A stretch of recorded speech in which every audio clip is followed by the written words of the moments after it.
भारत देश जिसके उत्तर में हिमालय तथा दक्षिण में समुद्र है और इस भारत देश में रहने वाले हम सभी भारतीय यहाँ रहते हैं। नमस्कार, यहाँ उपस्थित महानुभाव एवं उपस्थित युवा शक्ति, मैं हेतु कुमारी झारखंड राज्य के पाकुड़ जिले से आप सभी के समक्ष एक राष्ट्रीय एक चुनाव विषय पर अपने विचार अभिव्यक्ति हेतु प्रस्तुत हूँ। अटल बिहारी वाजपेयी जी ने एक बात कही थी कि ये भारत केवल एक भूमि का टुकड़ा नहीं है बल्कि एक जीता जागता राष्ट्र पुरुष है, एक ऐसा देश जिसकी पहचान विविधता में एकता से होती है। भारत जो कि लोकतंत्र दुनिया का सबसे बड़ा लोकतंत्र देश है। मान्यवर, जैसा कि हम सभी जानते हैं, लोकतंत्र का महोत्सव है चुनाव। एक देश को नई दिशा तथा दशा प्रदान करता है चुनाव। हर मत का है अपना महत्व, राजनीति से राष्ट्रनीति बनाता है चुनाव। तो हर देश का है अपना चुनाव। तो ऐसे में जब है अखंड भारत तो फिर क्यों ना हो एक राष्ट्र एक चुनाव। जब है एक भारत, एक मतदान केंद्र, एक शक्ति, एक महाशक्ति, एक लोकतंत्र, तब क्यों ना हो एक भारत एक राष्ट्रीय एक चुनाव।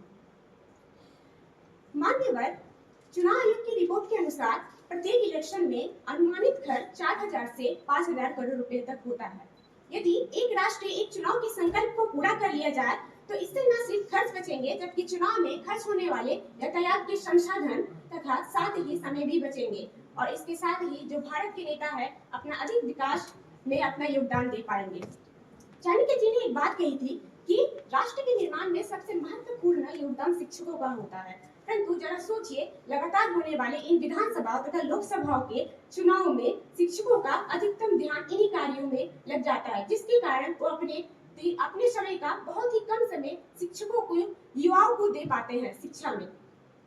ऐसे में हम एक नेता को चुनते हैं 5 वर्ष के लिए अपनी समस्याओं को सुलझाने के लिए, लेकिन उनका ध्यान तो केवल इन आने वाली चुनाव की रैलियों में ही निकल जाता है। इसलिए मान्यवर, एक विकसित भारत को बनाने के लिए एक राष्ट्रीय एक चुनाव के संकल्प को हासिल करना बहुत ही महत्वपूर्ण हो जाता है।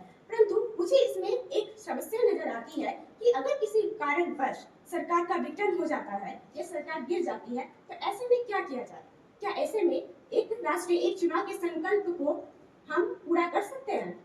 ऐसे में आवश्यकता है संविधान में इसका कोई हल निकाला जाए जिससे एक राष्ट्रीय एक चुनाव के लक्ष्य को हम पूरा करके 2027 तक विकसित भारत के लक्ष्य को भी पूरा करने में यह मील का पत्थर साबित हो सकता है।